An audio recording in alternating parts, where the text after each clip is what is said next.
going to try that approach out. We'll see.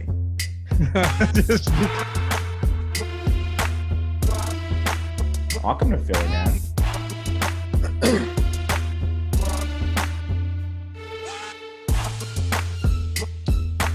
Yeah, what's going on, everybody? Welcome to the Monday morning Stokastic.com NFL Showdown Strategy Show, presented by Prize Picks. I'm Dave Loughran at Lafayette_D on Twitter, LOUGHY_D, joined by Matt Gajewski. As always, at Matt_Gajewski. No AB with us today. He should be back next week doing a little traveling. You know, guys got a lot of operations going on behind the scenes. But Matt and I got you covered today for a Mexico City 49ers Arizona game that's looking to shape up as more of a 49ers home game than anything else. What's going on, man? Not too much. Excited for this game. I know AB is gone, so I'll do his part and ask you the weekly question. Justin Fields for Jalen Hurts. Where are we at on this? Listen. No. Hurts had a great game yesterday. They only put up 17 points, but none of that was his. He had a fumble where they had Miles Sanders blocking a 350-pound edge rusher. But no, I would say he wasn't 350 pounds, obviously, but he was big. And Miles Sanders did no.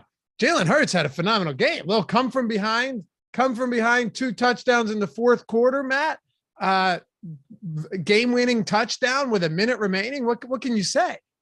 Nah, Hurts has been awesome, man. I wouldn't make the trade myself. I do like Fields, what he's shown so far. Me too. Got cut out the turnovers. That is still a big issue for him. But otherwise, I mean, both quarterbacks I think are playing well. I would not make the trade for Hurts, though. I thought you were going to ask me a question of how much do I like I thought you were going to carry the torch for AB and ask how much do I like kickers in a game in this insane altitude? Oh, that's coming later. We're going to see some bombs. Yeah, we're going to see some absolute bomb. Wouldn't it be sweet though if you had okay, so if you're talking about the best kickers in the game and you had, Justin Tucker, just some dudes with absolute cannon legs out there in Estadio Azteca, whatever, Aztec Stadium. Wouldn't that be sweet though to have some guy? I guess Robbie Gould maybe can. Yeah, like put Joey Sly in there. No, Joey Sly's not. He's been booting them. Yeah, he's got a cannon for a leg. He's not always the most accurate, but man, he can kick them from distance. Absolutely.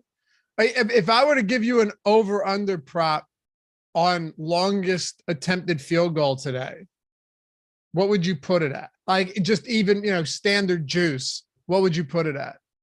Like, 53. Okay. So probably so nothing insane.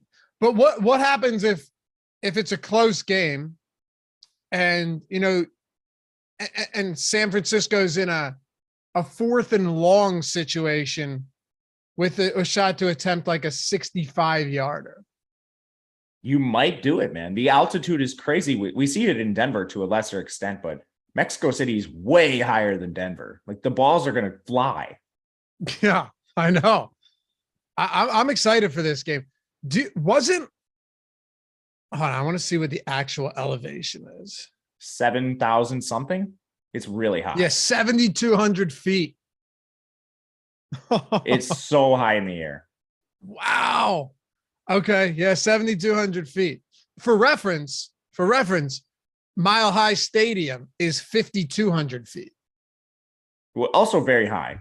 Right, but I'm saying 2,000 feet of elevation higher than the one that we always talk about when teams are playing in Denver. I think it's higher than any stadium in the United States. What's that? I think the highest stadium the only one that might be shorter than, or I don't know, the one where Wyoming plays. I don't know what their stadium's called. Laramie, Wyoming. That college stadium is really high in the air. Luckily, they don't play NFL games there. Let's see. Where's War Memorial Stadium? Yeah, Laramie, Wyoming. That's it. You're right. It's essentially the exact same altitude as tonight. Man, those college kids that play at Laramie, I can't even imagine. Where's Air Force Academy's Falcon Stadium at? Colorado Springs. Is it? Yeah. That's second highest elevation in the country. That's high too. Yeah. Their stadium's sick. I've been there. That's a cool stadium. Wasn't the insane Chiefs-Rams game in Mexico City? Or the only one I remember is the one with the laser pointer. I don't remember that. That I think it was Houston playing. DeAndre Hopkins, I think, was in that game. Some quarterback, man, this is a while ago now. Someone in the stands was like pointing a laser into players' eyes or something. That's the only Mexico City game that really I remember. And it wasn't even on the field performance. Yeah, it wasn't even an on the field thing. So wait a second. This was, maybe it was. Remember the 54-51 game between the Rams and the total was like 57.5. Yeah, I remember that. I didn't realize it was in Mexico City. It wasn't, I don't think. That's what I'm saying. I for some reason I thought it was. I think it was supposed to be. I don't know. They did move a Mexico City game because of pollution. One did get moved. Yeah, on November 19th, the regular season game was televised. I swear it was supposed to be, but whatever. Oh yeah, NFL moves game for I think it was poor field conditions. Yeah, it was something. I thought it was air quality, but I don't remember. Oh, maybe it was air. I bet you're right. I think you're right. I thought you said collusion. I was like, collusion. You said pollution. Pollution, not okay. Collusion. That makes more sense. All right. Yeah. I believe this game was supposed to be in Mexico. Besides the point, we got a fun one today. Not necessarily from the standpoint that it was that it's supposed to be exciting, but we like talking about some weird games. And yeah, they're telling me in chat. It was supposed to be in Mexico City, and it wasn't. Before we do a little week 11 recap, Matt, MJ Hiding says Jamal Williams 3 touchdowns is so dumb. He doubles the score of Chubb and Barkley combined. Listen, the guy came in the last week, or he came in yesterday with four games with multiple touchdowns. He's now played 10 games, Matt, and Jamal Williams has multiple touchdowns in half of them. Half of them. Leads the league in touchdowns. Yeah, pretty wild. I mean, we see noise with these touchdown stats all the time. You know, like Miles Sanders had 0 last year, so it's kind of the exact opposite of this. Sometimes this is going to happen. You know, Detroit gets down to the goal line a bunch of times, and then Jamal Williams is the guy they're going to use down there. It is not DeAndre Swift. So yeah, for DFS, you're going to get bad breaks like that, especially if you didn't play him. But I mean, didn't surprise me at all. Yesterday was weird, man. I think the Millie Maker winner had sub 200. I think it was 197. At least the last I looked. I mean, those 1 p.m. games started off real hot, right? Atlanta, Chicago, both drive down the field, put touchdowns on the board. Jonathan Taylor scores, and then was pretty quiet for the rest of that game. Like that 1 p.m. wave of games was insanely quiet for almost 3 straight hours, man. Yeah, really low scoring games. Saw some like pretty weird lineups winning and low scoring ones too. A lot of Joe Burrow stacks at the top, which was good. I played a lot of him, just didn't have the right combos around him. So no binks for me, but yeah, weird day. I mean, the night slate was weird as well. Kadarius Toney just basically didn't play. Kansas City didn't need him anyway. I mean, they could do whatever they want, but for sure, weird slate. And we had a lot of good quarterbacks on there that, you know, didn't necessarily fail, but didn't play up to their salary expectations. And there's a lot of contrarian pieces at the top, you know, like Tony Pollard to be the highest scorer on DraftKings. There were a lot of contrarian backs that did well. I'll say that. I had Pollard in every afternoon slate lineup. Just made a lot of sense. But yeah, I didn't have a ton of him on the main slate. And I did assume that he would get still the majority of work. And you know what's crazy? He had that insane game despite Zeke vulturing 2 touchdowns. Yeah, he's awesome, man. Pollard, he needs to play more. I don't know if he will, but hopefully it's trending that direction. He's just so sick. I mean, your highest wide receiver scores were Devontae Adams and Amari Cooper, which they were both under 5% owned in a lot of tournaments. Your third highest score receiver, T. Higgins, was semi-chalky. But then from there, you go DeMarcus Robinson, Chris Olave, Wan'Dale Robinson. Those are your top 6. It's insane. I know. I know, dude. There was a point on towards the end of the 1 p.m. games where it was, you know, your 1, 2, and 3, 4 receivers on the day where Amari Robinson, DeMarcus Robinson, Wan'Dale Robinson, and who was the other one? There was another one that you just never would have guessed. I can't remember who it was. Maybe it was Olave. George Pickens was 7th. That was a 4 p.m. game, right? Oh, you mean early in the afternoon? Yeah, like right at the end. Donovan Peoples-Jones was 8th. Oh, no. You know who it was? I'm sorry. It was past the midway point of the 1 p.m. games, and Tutu Atwell was your second best receiver. That's how bad it was. Caught the long touchdown. I mean, it's disgusting. Your top 3 quarterbacks were Joe Burrow, Daniel Jones, and Jacoby Brissett. Yeah. Amazing, right? Hey, people have been complaining about chalk all year. So, I mean, like, why are we complaining now? I know. Where was Josh Allen was 17th on the week overall of every 17. That was a rough one. I still do wonder, you know, how much the traveling had to deal with, had to do with just throwing routine off, not leaving until Sunday afternoon, dealing with all that. They still got the win. Don't get me wrong. Like they still won easily, but the first half of that game, almost the first half of that game, it took them a little while to get their feet underneath them. They barely practiced. I mean, they were doing virtual stuff. That's what I mean. Yeah. Yeah. Yeah. It was, and like a good team does, they came together. But the first quarter and a half of that game, you're like, man, this doesn't look good at all. What about Diggs was pissed. Who? Diggs. Yeah. He didn't have a target through the first, 25 minutes. Yeah, it was absurd. And then he immediately scores a touchdown. He came together kind of, but it was kind of a little too late. You can't play Diggs expecting only a half of production. So what do you finish with, like 4 for 48 and a score, something like that? It's not enough at 8,300.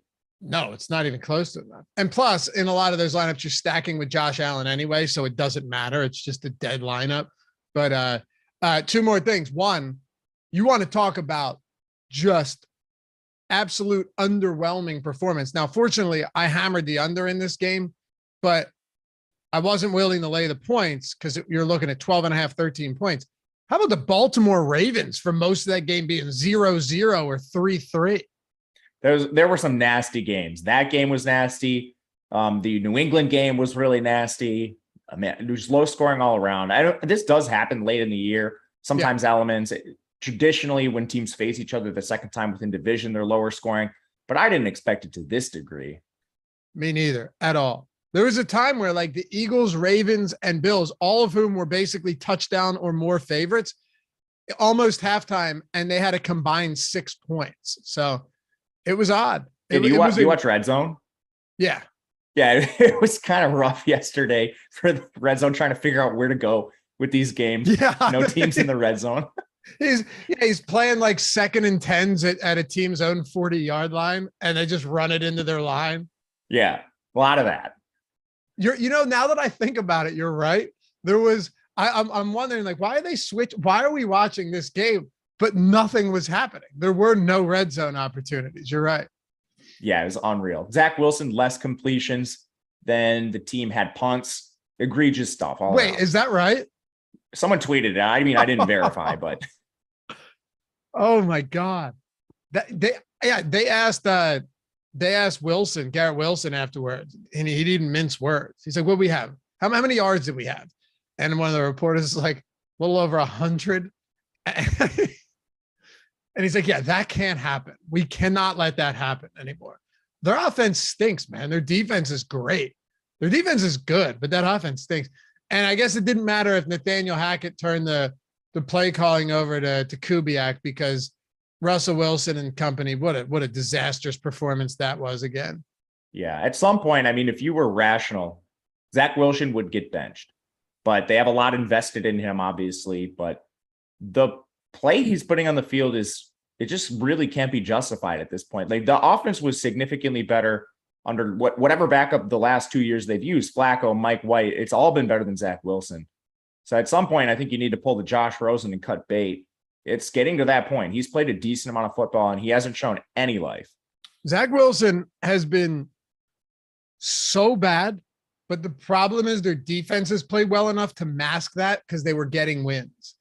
If they start losing games like this, it's going to be all the pressure in the world on Zach Wilson. But before, he could just kind of sit back and be like, don't screw it up. Not the case anymore. Ready to talk some Monday Night Football? Let's do it. All right. Hey, hit that thumbs up if you guys haven't done so yet. Helps us greatly. We get to 50 out of the gate here. We got 200 people with us. I know some of you have been holding back on the old thumbs up button. Take a single second. Show us some love here. Helps us, keep the algorithm in our favor. Leave a comment down below if you're watching after the fact. Subscribe to the channel. And hey, if you're listening in podcast form, we know you're there. Welcome. Hit that rating, review, anything, preferably a nice one. Helps us a lot. Subscribe to the podcast. And if you guys want to join the YouTube channel, that joins right down there.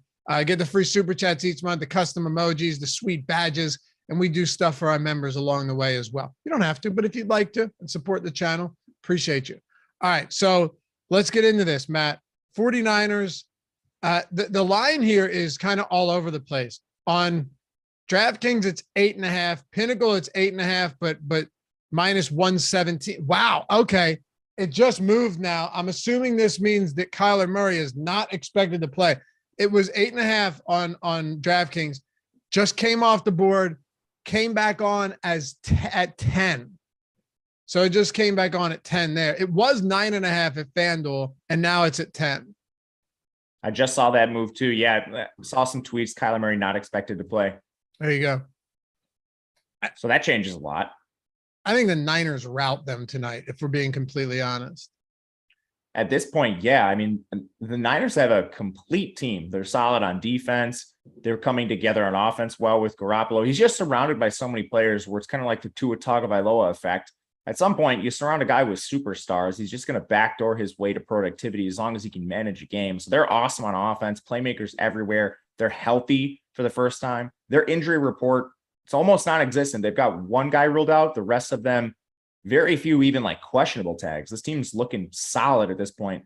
It's the exact opposite in Arizona. They're losing people left and right.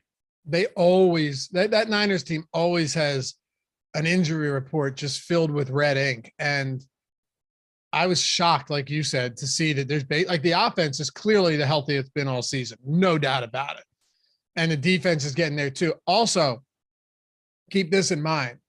Well, it is a primetime game. Matt and I have run into some buzzsaws with these primetime games that go completely off the rails. But Vivid Seats reported that 82% of ticket sales were 49ers fans. So this is basically a home away from home game as well. How do they know that? What? How do they ask like a question? How do they? They must, or it's like a location. I don't know, but they must. I can't imagine they're just like arbitrarily going, that seems like he'd be a 49ers fan. They have to have some idea. How do you know that? I bought tickets on Vivid Seats before. They don't ask me if I'm a fan of like the Milwaukee Bucks. They must know. Do you think they're just bullshitting for the sake of bullshitting? Kind of. Like, how do you get that information? I mean, maybe someone in the chat bought tickets to the game. If you did they poll you? Like, how do they know that? Listen, Matt. We're not going to get into specifics here. I'm just telling you. Anyway, sorry. I just was like, what the hell? Also, do Cardinals fans really travel? Good point. Maybe Vivid was just like, 82 sounds right. 82% sounds good. These Cardinals fans aren't leaving the desert. Seems like an intern did that. Yeah, right. All right. Let's get into the Niners here. Started off at the quarterback position. Jimmy Garoppolo. Do you think it's a good thing that it's Garoppolo and not Trey Lance? Like, do you think Trey Lance would have performed as well as Garoppolo this year? Honestly, I'm not leading you either. I'm just asking, like, if you think at week 11 that he would have performed as well. Not that they're, undefeated or anything. Yeah, I'm a noted Trey Lance, I guess, hater. I mean, I have been since he came out of school. So this is available on Twitter. You can dig those tweets up. So when Trey Lance is like Super Bowl MVP, you can come over and roast me. Those are out there. I do not think he would have played better. I thought he was an atrocious pick at the time. They essentially drafted a quarterback from an offense that has a 70% run rate. His career college pass attempts were in the 400s. The guy had thrown 400 career passes. He missed his final season of college because of COVID, came out, and now he hasn't played for 2 straight years. Thought he was an atrocious pick. And somehow the 49ers have just luck boxed their way into having a competent quarterback come in and, backdoor his way to competitive games because he's surrounded by premier playmakers. So yeah, I do not like Trey Lance. I mean, either play with an extra running back, take your quarterback out of the game if you're going to use Trey Lance. Yeah. Run the triple option. Jimmy Garoppolo, though,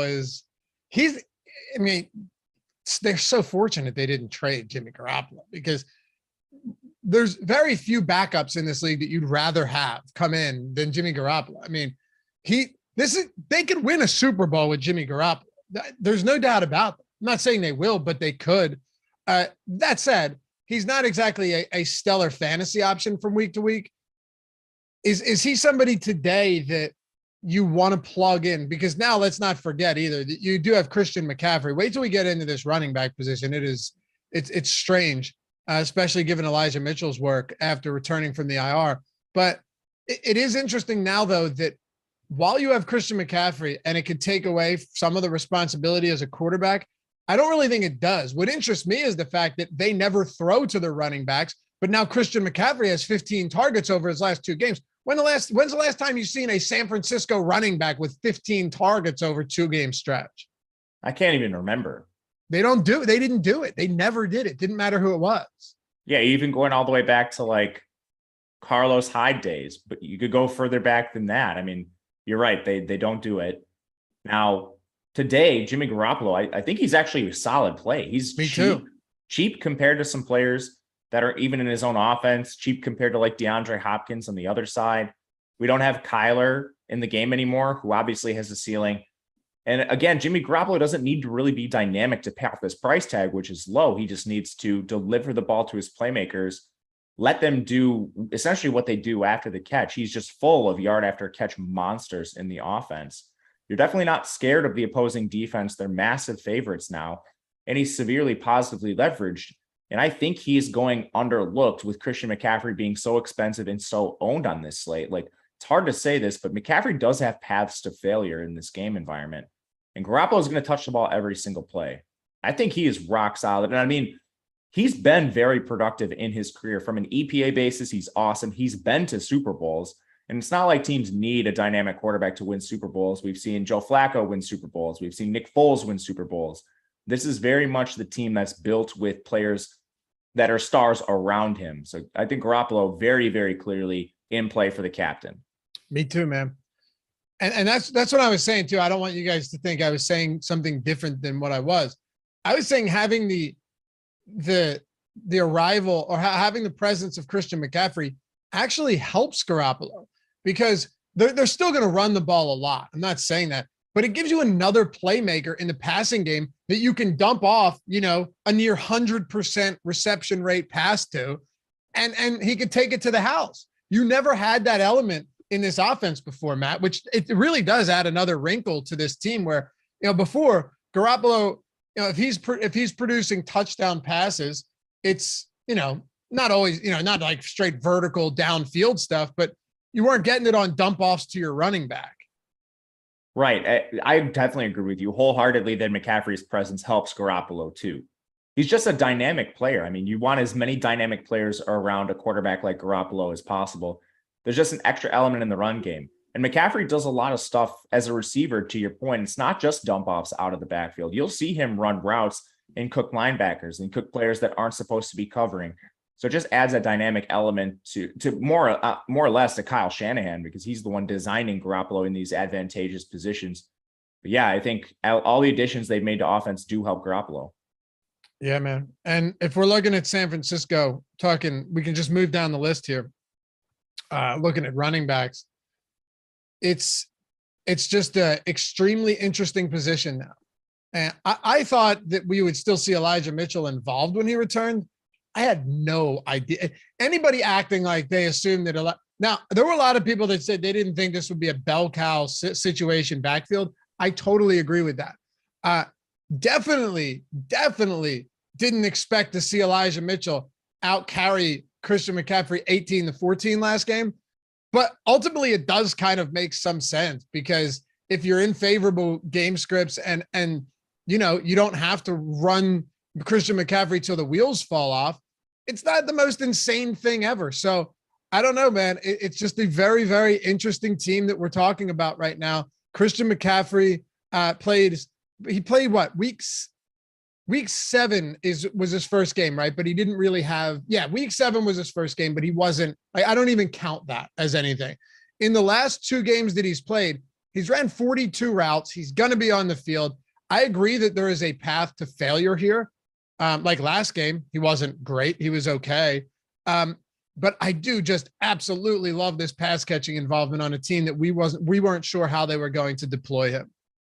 Yeah, I agree. But at the end of it, I strongly disagree with our projections. I do not think the difference between these players should be nearly 23 points for McCaffrey and 6 for Mitchell. No way. No, because if they're 10-point favorites, why would Mitchell not get a ton of work on the ground? For sure. And dude, last game was competitive. Yes. Mitchell, it was not a blowout. Mitchell didn't get in there and just salt away the game. Matt, Chargers don't play it. Chargers can't blow teams out and they don't get blown out. That's just the way that team is, right? Like true. Every single time. For sure. And this could be a blowout, and that's definitely Eli Mitchell's situation. So a couple things go into this. One, Eli Mitchell's a capable back. Anyone that's saying Kyle Shanahan shouldn't have done that, personally, I wouldn't have done that, but Eli Mitchell still ran for nearly 5 yards per carry. His efficiency dwarfed Christian McCaffrey's on the ground. Now, McCaffrey has that obvious receiving profile that Eli Mitchell does not. but these are two different backs. So in that small sample, Kyle Shanahan was right. Eli Mitchell outperformed Christian McCaffrey on the ground specifically. Now in this game, there's the elevation too, which I don't think anyone's going to talk about. Neither of these players play at elevation historically. So if you're dealing with long drives, long runs, a lot of plays, like you're probably just going to see them substitute each other a little more naturally. You don't need Christian McCaffrey on the field gassed playing in elevation the whole game. And I already thought this was going to happen regardless. So I strongly disagree with our projections. We have Christian McCaffrey as one of the highest leverage players on the slate. I think this needs to come down. Eli Mitchell actually comes in with neutral leverage here. He's actually 0%. You don't see that a lot. I think he should be positively leveraged at this price. And these update through the day, but right now at this price and this projected ownership, I'm going to come in under the field on McCaffrey, as scary as that is. I do understand it. I absolutely understand. And our projections, it's still very early. These could certainly change throughout the day. Like we could definitely make some adjustments to all of this throughout the day. So keep that in mind. But yeah, how about this too? Last game, you saw Elijah Mitchell with 7 carries inside the red zone, 2 at the goal line, and 2 at the goal line and 4 inside the 10. Now, McCaffrey had 4 at the goal line, 4 inside the 10, and 4 in the red zone. So all 4 of it, actually, matter of fact, all 4 of his carries were at the goal. All 4 of his red zone carries were at the goal line. But the fact that Elijah Mitchell still had 4 carries inside the 10 and what is he, half the price of Christian McCaffrey, right? Yeah, he is an awesome price today. Man, what do we have his ownership at? It's not high. It's got to come up. I mean, the thing with this is he's priced efficiently too. Maybe underpriced a little bit here. Eli Mitchell at 5,800. I don't think he leaves this game without 10 touches at least. Yeah. I think 10 is low. I agree. Yeah. Don't you think too, and I don't want to just belabor the point, but don't you think there's an element of like they don't want to just give Christian McCaffrey 25 touches a game if they don't have to? Well, from a rational coaching perspective, you don't need to. Right. They have a capable back behind him who was more efficient than him in, albeit a 1-game sample last week, but a historically efficient player over his now like 1.5 years in the league. So, I mean, you have alternatives to Christian McCaffrey. You don't need to run him into the ground, and you can keep him fresh. You can potentially avoid injury, which is something that Shanahan has really struggled with throughout. What do you want to do? What do you want to do with the wide receivers here? It's tough. Like these guys are hard to evaluate because low volume passing attack, upside is clearly there. They all can create on their own, especially after the catch, like Deebo Samuel. That's what he does. We have Deebo right now pretty efficient in the captain spot, under-owned in the flex. And he's cheaper than I thought he was going to be. So I have some interest in captaining him too. To me, it just kind of comes down to, okay, where does this ownership actually come in on these pass catchers? Because they all very clearly have a ceiling. Deebo in particular, because he doesn't need heavy volume. He can do it on his own, really regardless. The utility, I think, is a pretty efficient place to play him right now because with McCaffrey coming over, with Eli Mitchell off the injured reserve, you don't need to use Deebo like he had previously been used in the run game. So his volume is probably a little more volatile, but he's definitely not a guy I want to fade. So right now, I think utility is where I'm going to end up playing him. And again, you can play a lot of these guys in the same lineup. Overall, outside of McCaffrey and Hopkins, the slate is pretty open. And we'll talk about some value pieces either, but I'm having no issues getting Garoppolo, Deebo, McCaffrey in the same lineup. I think it's just how you want to mix and match these guys. How comfortable are you playing McCaffrey and Mitchell in the same lineup? Because I love it. I have no issues with it. You're not going to get it at all in optimizers either. No, I like that a lot. As far as wide receiver goes for San Francisco, yeah, you laid it out nicely. I definitely think there's some potential loss of volume in the backfield for Deebo, but he had 4 carries last game. You know, if you get around that each game with the opportunity to break one. Plus, I don't think anyone anticipated him being quite as efficient as a rusher as he was last year. That was just insane. But I like him. I mean, Brandon Ayuk is one of those guys who is, I think, a perfectly reasonable option as well. That mid-range price point on a showdown slate where there are some high-priced players definitely makes sense. He will get some targets in the end zone. He's going to get some opportunities to score. I think you could just look at all of these guys and see some value in all of them. This is clearly the team we like most today. I don't think you would expect otherwise, but better defense, better offense, healthy, 10-point favorites. What about guys like Juan Jennings and I'm just throwing them out there, like a Ray McLeod? Any of these guys pique your interest at all? Yeah, I want to talk about Ayuk just for 1 second. Yeah, sure. His target share is pretty close to Debo's on the year. So we have Debo at 24.5, Ayuk at 22. I think we're kind of under projecting Debo here slightly because there's guesswork in his role. Like early in the year, he's playing a ton of running back. Now he's not playing as much. So in my opinion, these target shares should widen a little bit because getting Debo the ball is still a priority for this team. On the back end in our tools right now, these guys are almost the same in terms of projected ownership, projected leverage, projected captain ownership and leverage here. I'm just going to find the, $600 to go from Ayuk to Debo. I cannot believe these guys are so close in price. And usually I don't disagree with the projections this much, but I don't see any way out. If this was a situation where Debo was 40% owned and Ayuk was 5%, I'd be like, all right, well, I'll just play the leverage game and play these guys. But they're projecting at almost the same ownership. For $600, I'm just going to play Debo, man. That is surprising, isn't it? I just flat out disagree with it. There's Ownership, no way people click Ayuk over Debo. No way. Not that much. They're 600 apart. There's no way. You're talking about only 1.7% difference at captain, right? Captain ownership. Debo has a hot deep, $600. Even,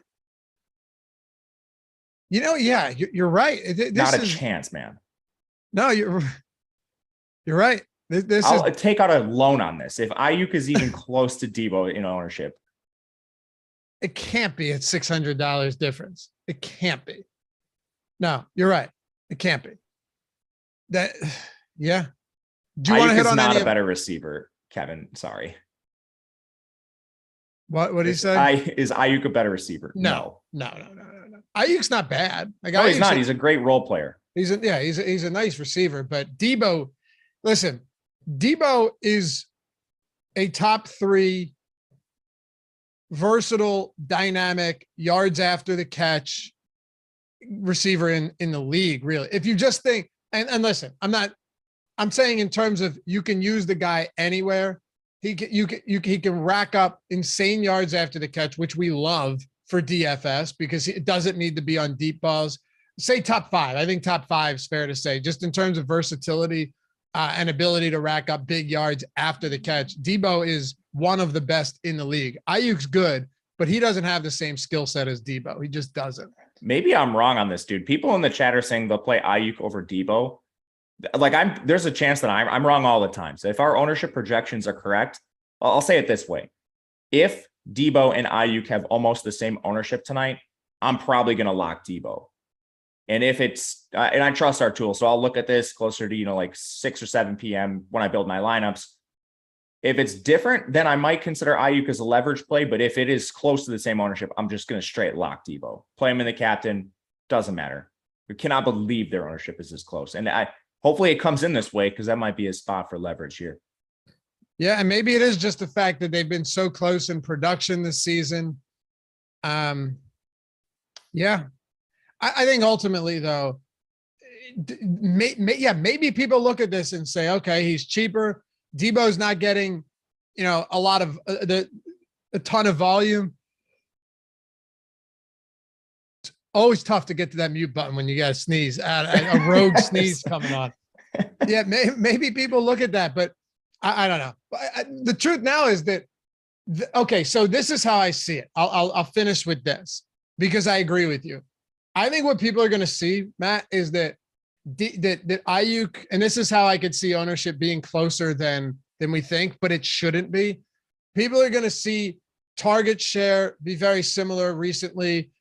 Production for Ayuk recently being above Debo, and they might not even consider the fact that in their head they might still just have this notion that like Debo is the more expensive guy when really it's only a $600 difference. Like really, Debo is priced to not be having the season that he had last year, which makes him more appealing to me. Yeah, for sure. I'm going to follow our tools through the day. If this ends up being where we close, it'll be Debo between these two all the way for me. What do you want to do with the tertiary options at wide receiver and of course George Kittle or any backup tight ends? I think Juwan Jennings is your strict. I'll play him for leverage. There's no reason to play him in cash or low risk contests like smaller field stuff. There's just players that project very well below him and above him. So he's kind of the odd man left out, but that does bring leverage. So I'll say that about him. Not exciting. He's clearly not a priority in the offense. So I'll play him just for leverage and large field stuff. Kittle, I think, is fine. His price isn't too high. I mean, he's cheaper than Ayuk. I would prefer Kittle straight up to Ayuk right now, given the choice. And luckily, he's cheaper than Ayuk. So this is another reason why I don't really see the point in playing a ton of Ayuk tonight, especially at his ownership. But Kittle's volatile. I mean, it's not like Kittle has a locked-in target share. His targets ping pong all over these weeks. His high is 10. Last week he had 2. So it's not like he's a focal point of the offense, but we know he's explosive and dynamic when he does get the ball. You're just playing kind of the roulette game. Does he get it this week? Does he not?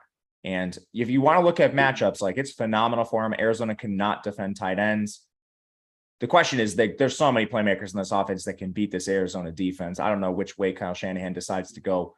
All that to say, Kittle has enough ceiling, certainly for me to target in DFS, and his price point is awesome in my opinion. I like Kittle a lot. I kind of love the fact that none of these guys have had monster seasons, because if they did, even a couple of them, you'd be paying so much for it. It'd be very tough to make lineups on a slate like this. For sure. I'm falling back kind of on we have a large sample of these guys playing together, Debo, Kittle, and Ayuk, and people seem to have forgotten how good Kittle and Debo are. When that's going to lead to potential leverage here, which I love. It's a great slate, and I'm realizing this as we talk it through. Yeah, man. I like it.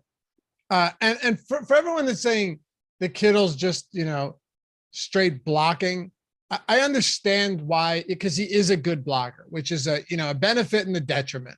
But he still ran what? 2 fewer routes than Ayuk last week. I was going to say 2 more routes than Debo. Yes. I was going to say 30 routes for Ayuk, 28 for George Kittle. Over the last 2 weeks, George Kittle is second only to Brandon Ayuk in routes. I mean, what else can you say? Yes, he blocks, and they don't always need to throw to him, but you're not going to have 2 target, 1 reception games every week. Plus, it's a showdown slate, Matt. We only have, and the other team's likely going to have Colt McCoy under center today, going against a good secondary for the 49ers or in the 49ers. I 100% agree with you. What do you want to do with kickers defense? Like we said, 72-foot elevation here in Mexico City. Kickers to me are super interesting in this game. Ball's just going to fly. We saw it in Denver yesterday too.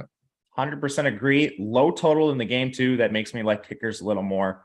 And yeah, you're right. These guys can boom these kicks. So you could see higher scores from kickers because they can kick them from farther out. You're not going to see any hesitation on 50 plus, especially because we've got pretty good kickers in this game, especially Robbie Gould. He's rock solid. So I like him quite a bit in the mid-price range. And I think they're going to be contrarian. I ran optimals this morning. There's a certain Trey McBride on the other side that allows you to kind of play more of a stars and scrubs build. I think you're going to get some contrarian kickers tonight, which I love. Yeah. Chiefs kicker Harrison Butker made a 70-yard field goal during warm-ups in Mexico City. This is from a few years ago, but Gajewski in 17 made a 62-yard field goal. Of course, the game conditions have to allow for this, but you literally will not find a better NFL venue where teams play for field goal kicking. It's just that clear. So yeah, I like it too. Let's talk about the other side of this one. I don't imagine we'll need as much time, but we definitely have to break it down. Also, we appreciate you guys. We got almost 400 watching here. Hit the thumbs. Can we get over 100 before we get out of here? It'd be awesome. It would help us greatly. Thank you. John said, but Laffy, if blowing them out and the 49ers run, then Kittle blocks. Yes. Yeah, sure. I'm not, of course, but I can't necessarily account for all of that. I'm just saying that, like he's still running routes. He's still running routes. But if run you plays, receivers block too. Right. If they're running the football, they're not throwing it to Kittle or Brandon Ayuk or Deebo Samuel. Yeah. But I get, like, if you think it's going to be a blowout, which it definitely could be in a run heavy approach, the Elijah Mitchell, Christian McCaffrey lineup should be very prevalent in your portfolio today. All right, let's get to the Cardinals. Before we do though, our sponsor Prize Picks has, I don't know, arguably the best offer that you're going to find when you're signing up on a new site. If Prize Picks is available in your state, you're talking about getting up to $100 first match deposit bonus and 1 free month of Stokastic Plus Platinum. All of our tools, right? Ownership, player projections, the top stack tool, the boom bust tool. And I'm not just talking about for football either. I'm talking about for all of our sports, for basketball, for football, for hockey, for MMA, PGA, NASCAR, whenever that comes back. I don't know. I assume it's not happening right now, but when it does, soccer, the World Cup, we have projections. Matt's college basketball, college football projections, everything. If they have contests out there on these sites, we have content for them. And you best believe Prize Picks has an insane variety of props. All you're doing over at Prize Picks, it's a prop-based platform, right? Prop-based contest. There's no mass entries, no optimizers, no shards. You're just building lineups up to 5 props. And if you hit all of them, you 10x your entry. Hell, if you hit 4 or 5, unlike a traditional parlay at another book, you still double up. You still 2x. You make money back if you only hit 3 of 5. And you can do cross-sport entries. Like if Matt wanted to do college basketball, college football, and NFL all in one lineup, you can. You're not limited to just one. You can spread it across everything over days too. It doesn't have to just be one day. It's a really sweet platform. If Prize Picks is available to you, you're getting a free month of a Stokastic Plus Platinum. Again, all of our tools, and we have awesome player prop tools to help you navigate this. And you're getting up to $100 first match deposit bonus.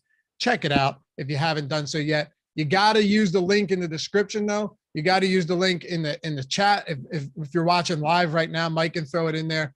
But if you're watching after the fact, link in the description. Otherwise, we can't track you to give you your free month to get your deposit bonus. All right. Oh, and Matt, if Prize Picks isn't available to them, BetMGM's got a World Cup promo now. How about this? $10 into $200. All you have to do is bet a money line on a soccer game. That sounds pretty good. I couldn't believe that promo when I saw it. It's almost like there's no way they're actually doing this. It's not. They call it a risk-free bet for a reason. You bet the money. This is the no-brainer. Yeah, the no-brainer. You're literally just getting free money. Yeah, exactly. That's as simple as it is. Do you want free money? Do this. Yeah, that's all it is. And people always question me. They're like, so if when I get this, can I take it right off? It's like, no, obvious. What are you, an idiot? Of course you can't do that, because then they're going out of business. But you're getting $200 free to play with. And the thing is, the best people get upset that people don't understand this. It's in free bets, which is what you should actually want it to be, because then there's no playthrough, Matt. You don't have to play through in terms of, like, how a lot of them will give you site credit, but if you don't play through it 20 times, you can't withdraw it. If you place these bets and you win, now it's your cash to do what you want with.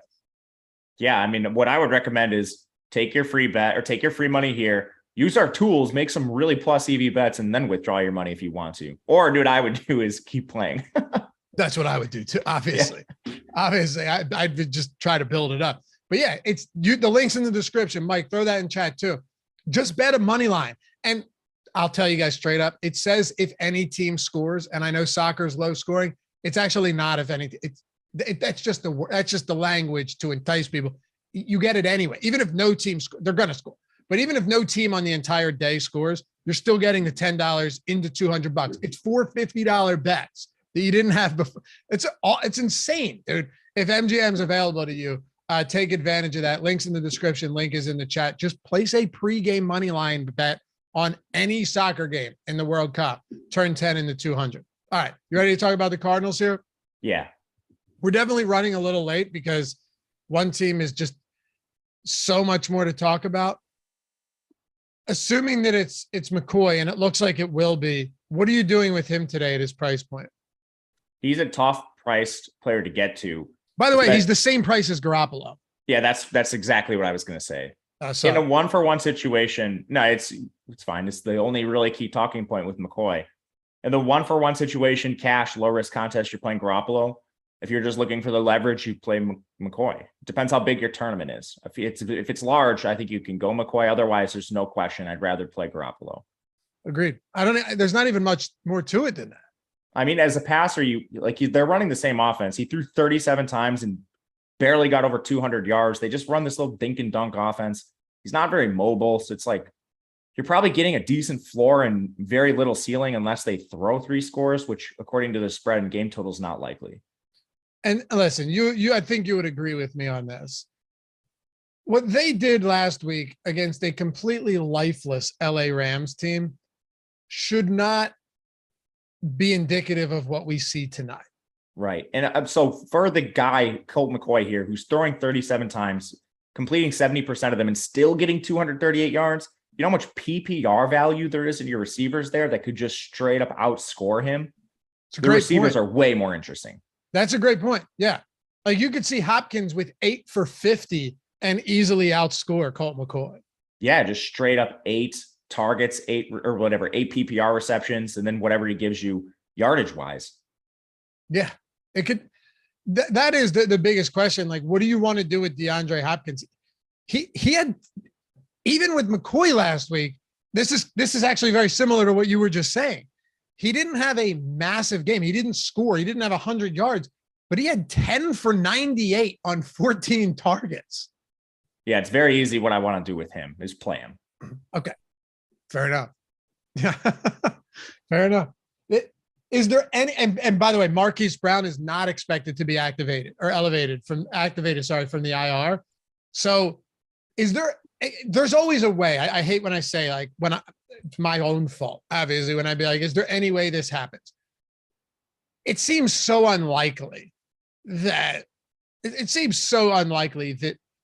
anybody else is seeing close to as high a target share as DeAndre Hopkins on this team. Agreed. Rondale Moore is going to be second. I think he's clearly second, but with that said, I think he's still usable at his price. There's a very decent, it's actually a large gap, very large gap between their prices. So I think you could forego Hopkins if you're playing Rondale Moore, but I want a pass catcher on Arizona because of how much they throw and how, let's call them like really high percentage targets. There's a lot of high percentage targets. Gimme points, if you will, for these pass catchers. So I definitely don't want to fade this pass game. I want somebody, but I also want a lot of 49ers. So I could see, fading Hopkins for expensive 49ers and then playing a Rondale Moore or something in his place. What's pretty insane though, is the fact that last game, how many times you called McCoy through? How many times? You said 37. 37 times. And it depends, a lot of times like target shares will be dependent on actual targets and not just passes. So I want to see, what does PFF have? Does it actually have 37 attempts? Yeah, it does. Okay. So 37 attempts, you had DeAndre Hopkins with a 38% target share in that game, 38% target share. Rondale Moore had a 35% target share, 27 of the 37 targets. That's 73% of the total targets in last week's win over the Rams went to DeAndre Hopkins and Rondale Moore. I'm not saying that's repeatable, but that's crazy that nobody else had more than, I don't know the answer, but no one else probably had more than 2 or 3, right? Right. And I mean, their tertiary options, if you will, are AJ Green and Robbie Anderson. So I wouldn't. Ertz is gone. Ertz is gone, which opens up another can of worms. But for the tertiary receivers, I would not expect much AJ Green, would not expect much Robbie Anderson. Those are your large field dart throws if you need them. And we don't because a certain Zach Ertz injury opens 1K Trey McBride. Ooh. All right. How that should be fun. I get it. Look, we don't usually get that. Do you think what's his ownership at right now? Not high enough. Okay. 91%. 91% of snaps last week. We have him at 29%. It's just wrong. He's going to be 50 plus. You think And so? he should be 99. Man, this is a weird game. Kind of fun though. I kind of like it. I Yeah. like it Okay. too. So here was your target distribution from last week. Hopkins 14, Rondell Moore 13, James Conner 3, AJ Green 2, Ertz, who isn't playing, 1, Trey McBride 1, Steven Anderson 1. So 27 between Hopkins and Rondell Moore, and 8 between the rest of these guys. Yeah, man. It's condensed, hyper condensed. So normally, like when the Texans were on the slate, I was looking at a lot of like 5-1s. It's so condensed here that I'm still comfortable playing these Arizona players, even if they get blown out. And Me too. Trey McBride, I would expect him to take on more targets, and I would expect this like 35+% target share for Rondell and Hopkins to normalize a little bit. But I mean, at 1K for Trey McBride, if he comes in anywhere near this ownership, I'm just going to straight up lock him. I love your conviction on this slate. I think there's very clear errors. Do you think Rondell Moore and DeAndre Hopkins, do you think we can play them without Colt McCoy? Because it almost seems sensible given their volume. Absolutely. I would look at McCoy in larger field, but again, he's not pushing anything downfield. Generally, we tell people in showdown slates, because quarterbacks have high ownership in the captain, generally speaking, that a way to get different is to play a pass catcher in the captain, because if it's funneled to one player, like this PPR bonuses you're getting on DraftKings could elevate a pass catcher over the quarterback. Well, this is exacerbated even further with Colt McCoy under center. He just cannot throw the ball downfield. I'm with you. Yeah, you're right. McBride, Hopkins, Moore. Normally we'd look at this and be like, oh, it's not that exciting, but there's actually a lot here. Now at running back, this is probably a spot where, I mean, it's James Conner here because, Benjamin's gone, right? They just straight said, see ya, pal. And then maybe Keontae Ingram, but Conner played 96% of the snaps last week. That is truly insane. He had 2 touchdowns in that game. He's so inefficient, though, as a runner. He's so touchdown dependent. What is his ownership at? Because this could be a spot where I wouldn't. Where's his ownership? We have him with negative leverage. Yeah, so he's not getting steamed, but I feel like it's going to be hard for me to prioritize James Conner. I won't prioritize him either, but I think he's an awesome leverage play specifically because of the volume. And we know anytime players have volume, they have a ceiling. But to your point, he is very inefficient. So for cash and stuff like that, I would be playing the McCaffreys, the Garoppolos, the Trey McBrides, just not making him priority. I think he becomes interesting in tournaments where you can capitalize on the volume, even though the efficiency's been pretty bad for Conner. Okay. Anything else for this offense? Maybe you use like a Keontae Ingram dart. I think, right now I'm going to monitor this, not only like DeAndre Hopkins and Deebo Samuel ownership through the day, but see where Trey McBride comes in. We have him at 30% right now. If it's still 30%, I'm going to lock him. If it gets closer to like 70, I think that's where your Keontae Ingram and other cheap pivots become interesting. But right now it's a lock Trey McBride situation if this ownership is actually true. All right. I like it. I do. I thoroughly enjoy the conviction on a slate like this on both sides. I think it's time to build a lineup. Of course, kicker and defense here. We don't really need to say more about kicker, I don't think. I don't think so either. The defense for San Francisco is interesting. It's a very large mismatch, and you now have a non-mobile quarterback, well, relatively non-mobile, certainly not as mobile as Kyler back there, who can take sacks and really turn the ball over. So I'm interested there. All right. Yeah, we're 3 likes away from 100, almost 450 people. We'll get there. Appreciate you guys. This is a fun show to do every Monday. Normally, 9 a.m. show, 8 a.m. for Matt. But when we get some fun games like this, it's definitely exciting. And we'll pour one out for AB, missing the best kicker conditions of the entire year, Matt. Can't believe it. He's not here for this game. I know. It's crazy. It's crazy. I'm going to have to hit him up. All right. So let's build a lineup. And guys, remember, before we do, BetMGM link, $10 into 200. All you do is click the link, sign up, and then deposit $10. More if you want. Only has to be $10. Bet a soccer World Cup money line. It's $200 on the other side. Literally nothing needs to happen. It's just, you get it.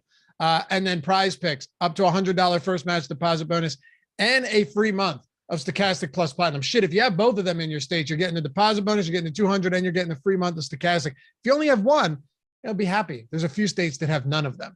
All right, let's talk about a lineup build here. What type of build do you want to do? What type of contest? Let's do the normal one we've been doing, like what is it, $50, like 25, 20K entries or something, mid-size field. Yep. Okay. Yeah, it's like 6K up top or something, but it's a fun one, $50 single entry. Where do you want to start at captain? I'll let you kick this off. I love going one of the San Francisco pass catchers. Based on our tools, McCaffrey is going to be really owned at the captain, and he does have pass to failure. And this is a situation where it's, no, I don't want to fade McCaffrey, but I want to be intelligent with where I build him and try to get leverage. I think Debo is an excellent captain for leverage. Let's go Debo. All right. I'm going to throw in. I'm going to throw Hopkins in there and see what we can do. Just expecting massive volume here. Yeah, I love Hopkins. I'm going to take the free square and Trey McBride for 1,000. At this ownership, I don't see a way we fade him. Big fan of that. All right. We still have plenty of room to work with. So do we want to go Garoppolo, or should we start looking towards some running backs here? Like, I mean, I think the Eli Mitchell play is nice. Then we can do whatever we want. I don't think we're limited at all here. No. We could play Garoppolo and McCaffrey and still build an awesome lineup, though everything is open to us. I'm going to throw Mitchell in. I think like 2 touchdowns is possible here, especially in a route. Yeah, absolutely. Love Mitchell. I'm going to take Garoppolo and complete the stack. And that leaves us, if we could play anybody except the top 2 guys. Yeah, it's like Colt McCoy, James Conner.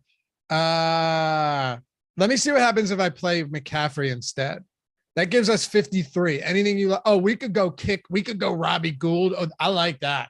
So if you went Samuel Hopkins, McBride, McCaffrey, Garoppolo, then you got a nice range there to play with. Really nice. Love this build. Who do you want?